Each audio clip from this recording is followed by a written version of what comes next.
नमस्कार, आप सभी का बहुत बहुत स्वागत है आपके अपने चैनल ज्ञान उदय में। तो आप सभी को, जैसा कि आप सभी को पता है कि जो हिंदी नेट का एग्ज़ाम है, यूजीसी नेट का, उसकी डेट 13 नवंबर को फ़िक्स हुई है और हम कर रहे हैं इम्पॉर्टेंट क्वेश्चंस। तो देखिए, आज से मैं स्टार्ट कर रही हूँ 2000 क्वेश्चंस की सीरीज़। तो मैं आपको रोज़ाना क्वेश्चंस दूंगी। ये क्वेश्चंस सिलेबस के अनुसार होंगे, लेकिन ये क्वेश्चंस चैप्टर वाइज नहीं होंगे बल्कि मिक्स्ड क्वेश्चंस होंगे। ठीक है, तो ये क्वेश्चंस लगातार आप रोज़ाना करते रहें, जिससे आपकी प्रैक्टिस बनेगी और इसके अलावा आपको पता चलेगा कि कैसे किस तरीके के क्वेश्चंस नेट के पेपर में आ सकते हैं। आपके इनमें कॉन्सेप्ट भी क्लियर होंगे। इसके अलावा मैं आपको जिन क्वेश्चंस में ट्रिक्स की ज़रूरत है, मैं ट्रिक्स भी साथ में देती चलूँगी।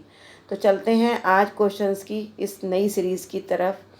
देखिए, मैं आपको 2 सीरीज़ करवाऊँगी, अभी इस समय करवा भी रही हूँ। एक सीरीज़ जो होगी वो आपकी मिक्स क्वेश्चन की होगी, यानी जिसमें मिश्रित प्रश्न होंगे सिलेबस के अनुसार यूजीसी नेट के।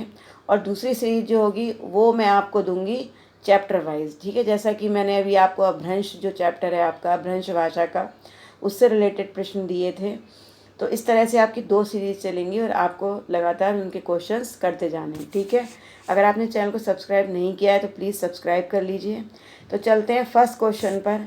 आज का जो हमारा पहला क्वेश्चन है वो है, निम्नलिखित में से कौन सी प्राचीनतम भाषा है। ठीक है, अपभ्रंश, प्राकृत, वैदिक संस्कृत या संस्कृत। ठीक है, तो इसका जो सही ऑप्शन है वो है वैदिक संस्कृत। वैदिक संस्कृत जो है वो हमारी सबसे प्राचीनतम भाषा मानी जाती है। ठीक है, फिर उसके बाद आगे चलते हैं। फिर है ऋग्वेद में किस भाषा का प्रयोग हुआ है। तो देखिए, आप सभी को पता है कि ऋग्वेद जो है वो वैदिक संस्कृत से ही ऋग्वेद में जो है वो वैदिक संस्कृत के द्वारा ही वैदिक संस्कृत भाषा का ही प्रयोग हुआ है। तो इसका सही आंसर क्या होगा? बी। ठीक है, कुछ क्वेश्चंस बहुत इजी होंगे लेकिन कुछ क्वेश्चंस बहुत अच्छे और टफ क्वेश्चंस होंगे। इनमें से कौन सी भाषा मध्य भारतीय आर्यभाषा काल की नहीं है। देखिए, भारतीय आर्यभाषा काल, अगर आपने मेरा वीडियो देखा होगा तो आपको ज़रूर होगा, अगर नहीं देखा है तो प्लेलिस्ट में जाकर ज़रूर देखिए। वहाँ पर मैंने मध्य भारतीय आर्यभाषा काल, मतलब जो भारतीय भाषाओं का जो काल है वो 3 भागों में विभाजित हुआ है। एक आधुनिक, दूसरी मध्य और तीसरी आधुनिक। ठीक है, तो जो मध्य भारतीय आर्यभाषा काल है वो वास्तव में किस में बटा हुआ है? पाली, प्राकृत और अपभ्रंश में। ठीक है, संस्कृत जो है वो मध्य में नहीं आती, संस्कृत जो है वो प्राचीन में आती है। ठीक है, तो इसका जो सही आंसर है वो क्या होगा? वो होगा डी। वास्तव में इनमें से कौन सी भाषा मध्य भारतीय आर्यभाषा काल में नहीं है? तो इसका सही आंसर क्या है? संस्कृत। ठीक है, फिर उसके बाद आगे चलते हैं। अपभ्रंश भाषा काल इनमें से कौन सा है? देखिए, जो अपभ्रंश भाषा काल था वो वास्तव में 500 ईस्वी पूर्व से 1000 ईस्वी पूर्व के बीच का जो काल रहा था वो अपभ्रंश भाषा का काल रहा था। ठीक है, तो ये आपको याद रखना है। और आपको सभी काल अगर जानने हैं तो एक बार आप अपना मेरा वीडियो ज़रूर देखिए। आपको टेलीग्राम पर ये सारे क्वेश्चंस अवेलेबल होंगे मेरे वीडियो के साथ साथ, तो आप उस टेलीग्राम लिंक से भी जुड़ सकते हैं। इस वीडियो के नीचे आपको डिस्क्रिप्शन बॉक्स में टेलीग्राम का लिंक मिल जाएगा। ठीक है, तो ये क्वेश्चंस की सीरीज़ भी आप ले सकते हैं उसमें से, और इसके अलावा आप वीडियोस भी वहाँ पर मेरे देख सकते हैं। मेरी प्लेलिस्ट वहाँ पर है टेलीग्राम में, वहाँ से आप जो भारतीय भाषाएं हैं उसके अंतर्गत जो भी नेट का सिलेबस है उसके अनुसार वीडियोस भी मैंने प्लेलिस्ट वहाँ पर डाल रखी है। ठीक है, तो आप वहाँ जाकर देख सकते हैं। चलिए, अब इसके बाद जो नेक्स्ट क्वेश्चन है वो देखते हैं। तो अगला क्वेश्चन है, हिंदी की उत्पत्ति अपभ्रंश से मानी जाती है। तो हिंदी की उत्पत्ति कौन से अपभ्रंश से मानी जाती है? ब्राह्मण से, मागधी से या खस से या फिर शौरसेनी। तो इसका सही आंसर क्या है? शौरसेनी अपभ्रंश। इसके बाद है, इनमें से कौन सा नाम अपभ्रंश के लिए प्रयुक्त नहीं है। बहुत अच्छा क्वेश्चन है, बहुत कंफ्यूजिंग क्वेश्चन है कि निम्नलिखित में से कौन सा नाम अपभ्रंश के लिए प्रयुक्त नहीं है। तो देखिए, देश भाषा है, अवहथ है, अवहट्ट है और डिंगल है। ठीक है, तो देखिए, अपभ्रंश को देश भाषा भी कहा है। किसने कहा है? ये मैंने आपको पिछले वीडियोस में बताया है। अगर आप किसी ने भी ढंग से अच्छे से वीडियो को देखा है, क्वेश्चंस करे हैं, तो मुझे इस क्वेश्चन का आंसर कमेंट बॉक्स में दीजिए कि देश भाषा अपभ्रंश को किसने कहा। अवहट्ट भाषा भी अपभ्रंश को कहा है किसी ने, और अवहट्ट जो है वो अपभ्रंश की जो आगे की भाषा है, उत्तरकालीन भाषा है, वो अवहट्ट कही जाती है। लेकिन अपभ्रंश भाषा को डिंगल किसी ने नहीं कहा। डिंगल वास्तव में अपभ्रंश और राजस्थानी मिक्स जो है जो भाषा होती है उसको डिंगल कहा जाता है। तो इसका सही आंसर जो है वो डिंगल होगा, क्योंकि केवल डिंगल ही एक ऐसा शब्द है जो अपभ्रंश के लिए प्रयुक्त नहीं होता है। फिर आगे चलते हैं, इनमें से कौन सी भाषा वियोगात्मक भाषा है? इनमें से कौन सी भाषा वियोगात्मक भाषा है? पाली, प्राकृत, अपभ्रंश या संस्कृत? तो इसका आंसर जो है वो कौन सा है? अपभ्रंश है। ठीक है, क्योंकि वियोगात्मक भाषा में कौन सी भाषा आती है? अपभ्रंश भाषा आती है। उसके बाद अगला क्वेश्चन है, हिंदी भाषा का प्रारंभ मोटे तौर पर कब हुआ? तो हिंदी भाषा का प्रारंभ मोटे तौर पर कब हुआ? 1500 ईस्वी पूर्व में, 1800 ईस्वी पूर्व में, 500 ईस्वी पूर्व या 1000 ईस्वी पूर्व? तो इसका आंसर जो है वो होना चाहिए 1000 ईस्वी पूर्व। ठीक है, तो 1000 ईस्वी पूर्व में मोटे तौर पर हिंदी भाषा का प्रारंभ शुरू हो गया था। उसके बाद चलते हैं 9th क्वेश्चन पर। 9th क्वेश्चन है, हिंदी में किसी शब्द के मूलतः कितने रूप बनते हैं?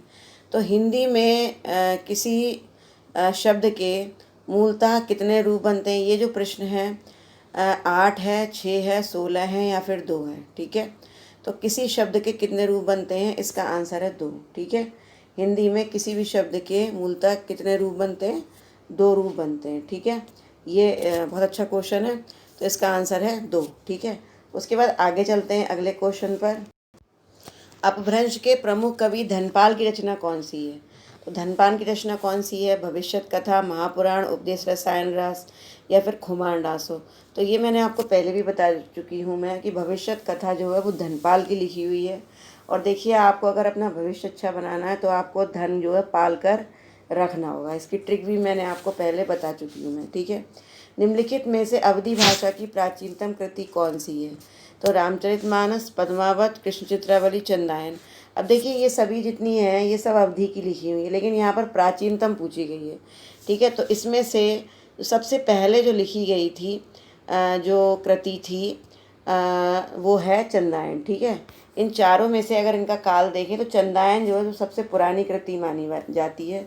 चंदायन वैसे भी अवधी भाषा की सबसे प्राचीनतम कृति मानी जाती है। ठीक है, क्योंकि ये 11वीं शताब्दी में लिख ली गई थी, जबकि ये सब बाद की है। ठीक है, फिर उसके बाद आगे चलते हैं, निम्नलिखित में से कौन सी रचना अवधी भाषा की नहीं है? विनय पत्रिका, पद्मावत, रामचरितमानस या मधुमालती? तो ये जो क्वेश्चन है बहुत अच्छा क्वेश्चन है। तो इनमें से देखिए, पद्मावत, रामचरितमानस, मधुमालती ये अवधि में लिखी है, लेकिन विनय पत्रिका जो है ये ब्रज भाषा में लिखी है। तो इसका आंसर ए है। फिर नासिकेतो पाख्यान के रचयिता कौन है? सदल मिश्र, भारतेंदु हरिश्चंद्र, इंशाअल्लाह खां, शिव प्रसाद सिंह? तो नासिकेतु उपाख्यान ही सभी को पता है, ये सदल मिश्र की लिखी हुई है। उसके बाद 4th क्वेश्चन है हमारा। 4th क्वेश्चन पर चलते हैं, स्वामी दयानंद सरस्वती ने किसकी स्थापना की? ये सभी को पता होगा, स्वामी दयानंद सरस्वती ने आर्य समाज की स्थापना की थी। भारत में थियोसॉफिकल सोसाइटी के प्रचारक थे। थियोसॉफिकल सोसाइटी की स्थापना, उसके प्रचारक कौन थी? सबको पता है, एनी बेसेंट थी। राम प्रसाद निरंजनी की रचना कौन सी है? प्रबोध चंद्रोदय, प्रेम सागर, भाषा योग वशिष्ठ या भागवती? तो भाषा योग वशिष्ठ जो है वो राम प्रसाद निरंजनी की रचना है। वैसे भी आपको ये इसको याद रखने के लिए ऐसे याद कर लीजिए कि राम के जो गुरु थे वो कौन थे? वशिष्ठ। देखिए, राम के 2 गुरु थे मेन, एक वशिष्ठ थे और एक भारद्वाज थे। ठीक है, तो वशिष्ठ जो है याद रखिए। फिर उसके बाद आगे चलते हैं, हिंदी भाषा बोलने वालों की अनुमानित संख्या कितनी है?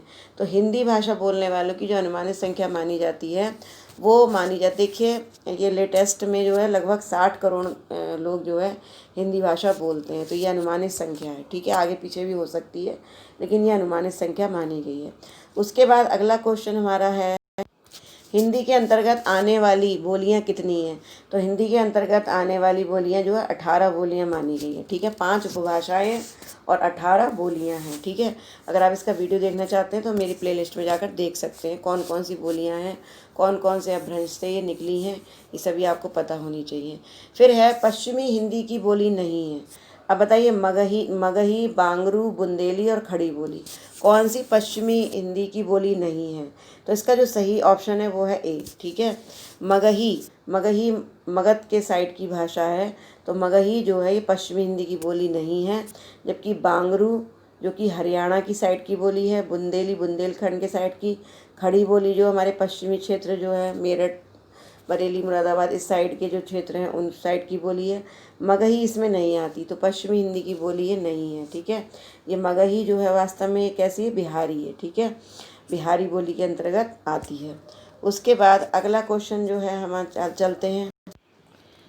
फिर अगला क्वेश्चन जो है वो हमारा है अवधि के अंतर्गत आती है। अवधि किसके अंतर्गत आती है, बिहारी के अंतर्गत आती है, पश्चिमी हिंदी, राजस्थानी या पूर्वी हिंदी। तो अवध क्षेत्र जो है हमारा वो कहाँ, वो किसके अंतर्गत आता है, तो इसका जो सही ऑप्शन है वो है पूर्वी हिंदी। आपको मालूम है अवध जो है वो पूरब की भाषा है, तो पूर्वी हिंदी के अंतर्गत आती है ये। निम्नलिखित में से कौन सी बोली बिहारी हिंदी की नहीं है। अब बताइए, मगही मैंने अभी आपको बताई है, ये बिहारी है, भोजपुरी भी बिहारी में आती है, मैथिली भी बिहारी में आती है। तो मारवाड़ी जो ये मारवाड़ साइड की है, तो ये आपकी आएगी पश्चिमी हिंदी में। तो ये जो है ये बिहारी जो है वो बिहारी हिंदी के अंतर्गत नहीं आती है मारवाड़ी। तो इसका सही आंसर ए होगा, ठीक है। उसके बाद आगे चलते हैं। लखनऊ बाराबंकी किस बोली के क्षेत्र में आती है। अब देखिए, लखनऊ बाराबंकी की ओर कौन सी बोली बोली जाती है। अब ये दिमाग से सोचने वाली चीज़ है। ये अवध प्रांत का क्षेत्र है, तो डेफिनेट यहाँ पर अवधी बोली ही बोली जाएगी, ठीक है। फिर आगे चलते हैं। बघेली बोली का केंद्र है, ठीक है, बघेली। अब अगर हम बघेली की बात करें तो बघेली बोली का केंद्र कौन सा है। बघेली बोली रीवा, भोपाल, रायपुर या इंदौर। तो रीवा जो कि मध्य प्रदेश में है, तो रीवा जो है ये बघेली बोली रीवा की साइड में बोली जाती है, ठीक है, जो कि मध्य प्रदेश का एरिया है, वहाँ पर बघेली ही बोली जाती है। पहले इसको बघेलखंड बोला जाता था, तो ये रीवा की बोली है, ठीक है। फिर उसके बाद अगला क्वेश्चन हमारा बनता है, ब्रजभाषा नगर की बोली नहीं है, ठीक है। अब देखिए, आगरा, मथुरा, हाथरस, ये 3 तो ब्रज के क्षेत्र हैं, आपको पता है। इनमें तो डेफिनेटली ब्रज की बोली बोली जाएगी। केवल ये इटावा है, ये अलग है, ठीक है। तो इसलिए हम कह सकते हैं कि इटावा जो है ये अलग पड़ जाता है। तो ये आगरा, मथुरा, हाथरस, ये तीनों में ब्रजभाषा बोली जाती है। इंदौर, उज्जैन, तो आंसर जो है इसका यहाँ पर नहीं पूछा गया, इसलिए इंदौर उज्जैन में बोली जाने वाली बोली को क्या कहते हैं। अब इंदौर और उज्जैन ये किस साइड में पड़ता है, आप सभी को पता है। इंदौर और उज्जैन जो ये मालवा के क्षेत्र में पड़ता है, ठीक है। तो इसका जो सही आंसर होगा वो मालवी, ठीक है। तो जो इंदौर और उज्जैन में बोली जाने वाली बोली को नाम का हम क्या नाम देंगे, मालवी, ठीक है। उसके बाद फिर आगे चलते हैं। फिर नैनीताल के आसपास बोली जाने वाली बोली, आपको मालूम नैनीताल कुमाऊनी में पड़ता है, ठीक है, कुमाऊँ में है, कुमाऊँ क्षेत्र में पड़ता है। तो इसका मतलब नैनीताल के आसपास बोले जाने वाली बोली कौन सी होनी चाहिए, लहंदा, नेपाली, गढ़वाली या कुमाऊनी। तो इसका सही आंसर है कुमाऊनी। फिर है भाषा वैज्ञानिक दृष्टि से हिंदी के अंतर्गत कितनी उपभाषाएं व बोली मानी गई हैं, ठीक है। तो इसका मैंने अभी आपको बताया था कि वैज्ञानिक दृष्टि से 5 उपभाषाएं और 18 बोलियां हैं, ठीक है। ये क्वेश्चन बहुत ज़्यादा पूछा जाता है। तो 5 उपभाषाएं और 18 बोलियां ये हैं वास्तव में, मतलब अगर हम देखें वर्गीकरण के आधार पर 5 उपभाषाएं और 18 बोलियां मानी जाती हैं। लेकिन यहाँ पर पूछा गया भाषा वैज्ञानिक दृष्टि से, ठीक है। तो भाषा वैज्ञानिक दृष्टि से जो सही आंसर है वो 2 उपभाषाएं और 8 बोलियां हैं। मतलब मेन जो भाषा वैज्ञानिक दृष्टि से अगर मानी जाती हैं तो 2 उपभाषाएं और 8 बोलियां मानी जाती हैं। लेकिन वैसे जो हैं 5 उपभाषाएं और 18 बोलियां मानी गई हैं, ठीक है। उसके बाद आगे चलते हैं। फिर इनमें से कौन सा कथन गलत है, बताइए। मालवी का केंद्र इंदौर उज्जैन है, ये गलत है। या फिर कन्नौजी का केंद्र फर्रुखाबाद इटावा है, ब्रजभाषा का केंद्र दिल्ली है, खड़ी बोली का केंद्र मेरठ और बिजनौर है, ठीक है। अब ये जो क्वेश्चन है ये थोड़ा दिमाग लगाने वाला है। हम देखिए, मालवा का क्षेत्र है इंदौर उज्जैन, तो ये बिल्कुल सही है। कन्नौजी का केंद्र फर्रुखाबाद इटावा, ये भी सही है। खड़ी बोली का केंद्र मेरठ बिजनौर है, ये भी सही है। लेकिन ब्रजभाषा का केंद्र दिल्ली है, ऐसा नहीं है, ठीक है। तो ये गलत है और गलत ही हमसे पूछा गया, तो आंसर हमारा सी हो गया। उसके बाद है निम्नलिखित कथनों में से गलत कथन छांटिए, ठीक है। तो पहला गलत कथन है निम्नलिखित कथनों में से, अच्छा, पहला गलत कथन है छत्तीसगढ़ी बिलासपुर रायपुर दुर्ग की बोली है, ठीक है। छत्तीसगढ़ी बिलासपुर रायपुर दुर्ग की बोली है। छत्तीसगढ़ी वास्तव में बिल्कुल सही बात है कि बिलासपुर, रायपुर, दुर्ग ये वहाँ की बोली है। छत्तीसगढ़ी ये उसी क्षेत्र में पड़ते हैं, बिलासपुर छत्तीसगढ़ साइड में, तो ये वहाँ की बोली होगी। ये बात बिल्कुल सही कही गई है, ठीक है। इसके बाद जो अगला क्वेश्चन है वो उसकी तरफ हम चलते हैं, तो मैं बताती हूँ। आगे कही गई है विद्यापति भोजपुरी के कवि हैं, विद्यापति भोजपुरी के कवि हैं। ये बात गलत है या सही है आप सोचिए। बुंदेली का क्षेत्र झांसी ललितपुर है, ये बिल्कुल सही है, बुंदेलखंड में पड़ता है झांसी ललितपुर। हरियाणवी का एक नाम बांगरू है, ये भी बिल्कुल सही है, मैं आपको बता चुकी हूँ। लेकिन विद्यापति जो थे वो भोजपुरी के कवि नहीं थे, वो वास्तव में अबहट्ट के और जो है मैथिली भाषा के कवि थे। ठीक है, तो यहाँ पर जो इसका जो सही आंसर है, गलत पूछा गया है, असंगत पूछा गया है, तो ये आंसर ठीक होगा। फिर आगे चलते हैं।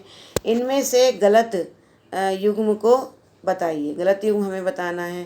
केशव खड़ी बोली, बिहारी ब्रजभाषा, तुलसी अवधी, मैथिली विद्यापति। ठीक है, अब देखिए मैथिली विद्यापति है, ये तो बिल्कुल सही है, ये अभी आपको पता चल ही गया है। ठीक है, मैथिली विद्यापति ये बिल्कुल सही आंसर है। इसके अलावा इसमें दे रखा है तुलसी अवधी, ये भी सही है। केशव ने खड़ी बोली में लिखा, अब इसको देखिए, और बिहारी ब्रजभाषा, ठीक है, बिहारी ने ब्रजभाषा में लिखा, ये भी सही है।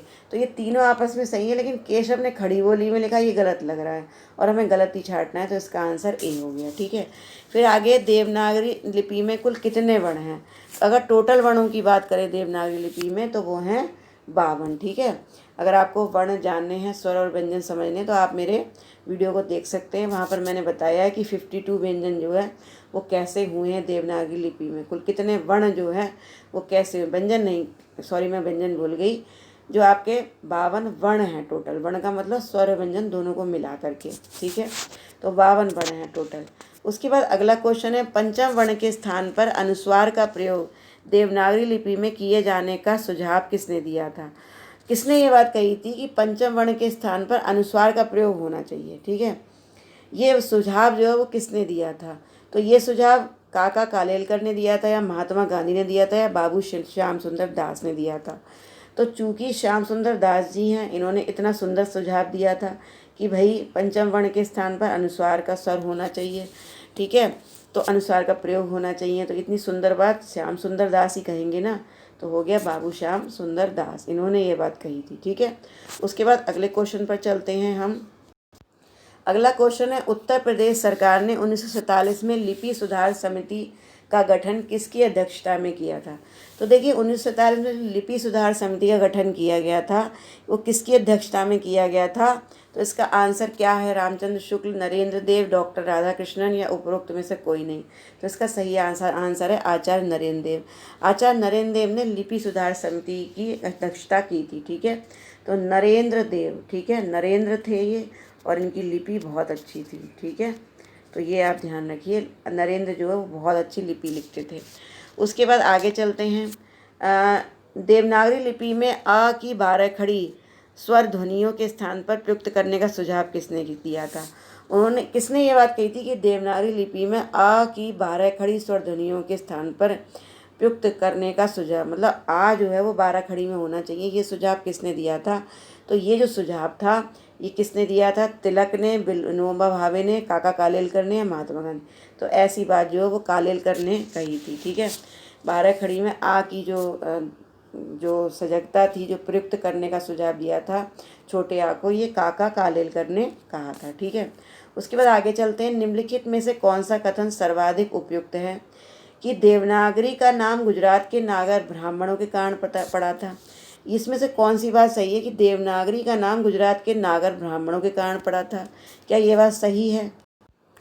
इसके बाद है, देवनागरी तांत्रिक चिन्ह देवनागर से संबंधित है, या देवनागरों का विकास ब्राह्मी लिपि की उत्तरी शाखा नागरी से हुआ है, या फिर उपरोक्त में से कोई नहीं? तो इसका आंसर सही क्या होना चाहिए? मेरे ख्याल से इसका आंसर ये बिल्कुल सही है कि देवनागरों का विकास, देवनागरी का विकास ब्राह्मी लिपि की उत्तरी शाखा नागरी से हुआ है। ब्राह्मी लिपि से तो हुआ ही है, लेकिन उसकी उत्तरी शाखा नागरी से हुआ है। बाकी ये सब गलत हैं, ये बातें सारी गलत हैं। मतलब सर्वाधिक उपयुक्त वाक्य जो है इसमें से ये ज़्यादा ठीक लग रहा है, तो आपको ये सही है, सही लगाना है। ठीक है, फिर है, डॉक्टर राधाकृष्णन की अध्यक्षता में लिपि सुधार समिति का गठन किस वर्ष किया गया था? तो ये जो वर्ष है ये वास्तव में जब डॉक्टर राधाकृष्णन की अध्यक्षता में लिपि सुधार समिति का गठन किया गया था, तो वो जो समय काल था वो वास्तव में था 1953। ठीक है, 1953 जो है वो ऐसा समय काल था जिसमें ये किया गया था। जबकि 1947 में जो है नरेंद्र देव थे। ठीक है, 1947 में अध्यक्षता किसने की थी? नरेंद्र देव ने। जबकि डॉक्टर राधाकृष्णन की अध्यक्षता में 1953 में ये काम किया गया था। ठीक है, फिर अगले क्वेश्चन पर चलते हैं। निम्नलिखित में से कौन सा गुण देवनागरी में नहीं है? ठीक है, कौन सा गुण देवनागरी का नहीं है? देखिए, उच्चारण और लेखन में एक रूपता, ये बिल्कुल सही है, देवनागरी का लक्षण है, क्योंकि जैसा उच्चारण हुआ है देवनागरी में वैसा ही लेखन भी होता है। ठीक है, इसीलिए वैज्ञानिक भाषा मानी जाती है। शब्दों में प्रत्येक ध्वनि का लेखन, यानी शब्द जब हम लिखते हैं तो ध्वनि में ध्वन्यात्मकता होती है। ये जो बात है ये कहीं ना कहीं सही है गलत है, चलिए आप सोचिए इस चीज़ को। दूसरी चीज़, प्रत्येक वर्ण का निश्चित उच्चारण होता है, ये भी बिल्कुल सही बात है। अनुच्चरित ध्वनियों का अभाव, यानी जो हम अनुच्चारित नहीं कर पाते हैं, ऐसी ध्वनियों का अभाव जो है इसमें नहीं, इसमें अभाव है। ठीक है, यानी ऐसा नहीं है कि हम किसी चीज़ को उच्चारण नहीं कर पा रहे हैं, अनुच्चरित ध्वनि है उसका अभाव है इसमें, ये बिल्कुल सही बात है कि इसमें आलतू फालतू जो अनुच्चरित ध्वनियाँ हैं उनका अभाव है। ये बिल्कुल वैज्ञानिक ध्वनि, वैज्ञानिक लिपि है, तो ये बिल्कुल सही है। ठीक है, लेकिन यहाँ पर जो एक बात लिखी गई है कि कौन सा गुण देवनागरी में नहीं है, तो इसका सही आंसर है शब्दों में प्रत्येक ध्वनि का लेखन। ठीक है, कि शब्दों में प्रत्येक ध्वनि का लेखन जो है ध्वन्यात्मकता, प्रत्येक ध्वनि का लेखन ऐसा नहीं है। ठीक है, प्रत्येक वर्ण का निश्चित उच्चारण, ये बिल्कुल सही है, उच्चारण और लेखन में एक रूपता, ये भी सही है। लेकिन अगर हम शब्द लिखते हैं तो उसमें प्रत्येक ध्वनि का लेखन है, ऐसा कोई जरूरी नहीं है। ठीक है, कि जो हम ध्वनि लिख रहे हैं उसका लेखन उसमें आए। ठीक है, तो ध्वनि का लेखन जो है वो मात्राओं के अंतर्गत लिखा जाता है। जैसे हम आ अगर बोल रहे हैं तो आ जो ध्वनि है उसको हम मात्राओं से जो है वो निरूपित करते हैं, ना कि शब्दों से निरूपित करते हैं। ठीक है, तो जैसे हम लिख रहे हैं आम, ठीक है, तो या फिर आम को छोड़िए, हम लिख रहे हैं जैसे कि कामना। ठीक है, तो कामना में जो जो आ ध्वनि है उसके लिए हम शब्द का प्रयोग नहीं कर रहे हैं बल्कि मात्रा का प्रयोग कर रहे हैं, जबकि इसमें लिखा है शब्दों में प्रत्येक ध्वनि का लेखन, तो ये चीज़ गलत है। ठीक है, तो इसको हम गलत मान सकते हैं, ये बिल्कुल गलत चीज़ है। ठीक है, अब इसके बाद आगे चलते हैं। फिर है, निम्नलिखित में से अशुद्ध शब्द छाटिए, 31, 49, 17 या फिर 6। तो इनमें से अशुद्ध शब्द कौन सा है? तो देखिए, 31 बिल्कुल सही शब्द है, आप बताइए। 49 सही है, कौन सा शब्द गलत है? तो वास्तव में 38 का आंसर होगा ए। ठीक है, अशुद्ध शब्द है 31। ठीक है, 49 सही है, 17 भी सही है और 6 भी सही है। ठीक है, 31 जो है 31 शब्द होता है, 31 नहीं होता है, तो ये चीज़ गलत है। ठीक है, फिर आगे चलते हैं। किसी राज्य राष्ट्रभाषा राष्ट्र राज्य की वह भाषा जो सरकारी कामकाज के लिए संविधान ने स्वीकार की है, वह कौन सी है? तो देखिए, चूँकि राज्य की भाषा है जिसमें सरकारी कामकाज होता है, तो डेफिनेटली ना तो वो राष्ट्रभाषा होगी, ना वो संपर्क भाषा होगी, ना वो राज्य भाषा होगी। वो वास्तव में कौन सी होगी? वो होगी राजभाषा। राजभाषा जो है एक ऐसी भाषा होती है जिसमें सरकारी कामकाज संविधान के द्वारा स्वीकार किया गया होता है। ठीक है, जो कि 343 संविधान में जो धारा 343 है उसमें हमारी हिंदी को राजभाषा घोषित किया गया है। ठीक है, किस देश के बहुसंख्यक लोगों की भाषा? अच्छा, अगर हम बहुसंख्यक लोगों की भाषा की बात करें तो वो राजभाषा होगी, राष्ट्रभाषा होगी, मातृभाषा होगी या मानक भाषा होगी? तो इसका जो सही आंसर है वो क्या होना चाहिए? तो ये जो क्वेश्चन है इसका जो सही आंसर है वो है राष्ट्रभाषा। राष्ट्रभाषा जो है वो किसी देश के बहुसंख्यक लोगों की भाषा होती है, जबकि सरकारी कामकाज की भाषा जो है वो राजभाषा होती है। ये थोड़ा दोनों में अंतर है, इस चीज़ को आपको समझना होगा। इसके बाद अगला क्वेश्चन है, संविधान में किस अनुच्छेद के अंतर्गत हिंदी को राजभाषा घोषित किया गया है? ठीक है, तो ये जो संविधान के अंतर्गत हिंदी को राजभाषा घोषित किया गया है तो कौन सा अनुच्छेद है? ठीक है, तो ये अनुच्छेद जो है वो कौन सा है? 351A। ठीक है, 351A के अंतर्गत हिंदी को राजभाषा घोषित किया गया है। मैं ऊपर शायद कुछ गलत बोल गई थी बाय मिस्टेक, तो आप सही कर लीजिए, 351(1). ठीक है, इसके अंतर्गत हिंदी को राजभाषा घोषित किया गया है। ठीक है, सॉरी फॉर मिस्टेक। उसके बाद आगे चलते हैं। हिंदी दिवस कब मनाया जाता है? ये तो अभी निकला है, आप सभी को पता होगा। ठीक है, हिंदी दिवस जो है इसमें कुछ इतना कंफ्यूज होने की बात नहीं है, 14 सितंबर को मनाया जाता है, क्योंकि इस दिन ही हिंदी को राजभाषा का क्या मिला था, जो है मतलब माना गया था, हिंदी को राजभाषा का सम्मान मिला था। फिर है, हिंदी खड़ी बोली का विकास किस भाषा में हुआ है? संस्कृत, प्राकृत, ब्रजभाषा या अपभ्रंश। तो हिंदी खड़ी बोली का विकास वास्तव में किस भाषा से हुआ था? ये हुआ था अपभ्रंश भाषा से। ठीक है, क्योंकि पहले पाली आई, फिर प्राकृत आई। देखिए, सबसे पहले संस्कृत आई, फिर पाली आई, फिर प्राकृत आई, फिर और ब्रजभाषा की तो खैर वो तो एक अलग से भाषा में जब डिवाइडेशन किया गया तब ब्रजभाषा की बात आती है। लेकिन प्राकृत के बाद जब अपभ्रंश आई तो अपभ्रंश के बाद फिर हिंदी आई है। तो इसका जो सही आंसर है वो अपभ्रंश है। अपभ्रंश भाषा में रचित रामचरित है। अपभ्रंश भाषा में रामचरित कौन सा है आपको मालूम है? पौंचर्यु है। ये किसका लिखा हुआ है? ये अपभ्रंश के वाल्मीकि स्वयंभू के द्वारा लिखी गई है। ये सभी को पता होना चाहिए। उसके बाद है अपभ्रंश भाषा का विकास किससे हुआ? तो ये संस्कृत, पाली, प्राकृत या अवहत्त।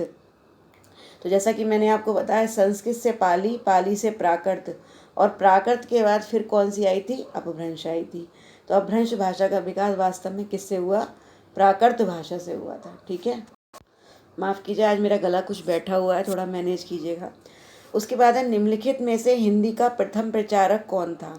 तो हिंदी का प्रथम प्रचारक कौन था? महात्मा गांधी, पुरुषोत्तम दास टंडन, स्वामी दयानंद सरस्वती या महावीर प्रसाद द्विवेदी। तो इसका जो सही आंसर है वो है स्वामी दयानंद सरस्वती। हिंदी का सबसे पहले प्रथम प्रचारक जो है वो स्वामी दयानंद सरस्वती जी को माना जाता है। ठीक है, ये सब बाद में आए थे, बाकी जितने नाम दिए गए हैं। तो इसका सही आंसर है स्वामी दयानंद सरस्वती। इसके बाद अगला क्वेश्चन है, कौरवी का दूसरा नाम क्या है?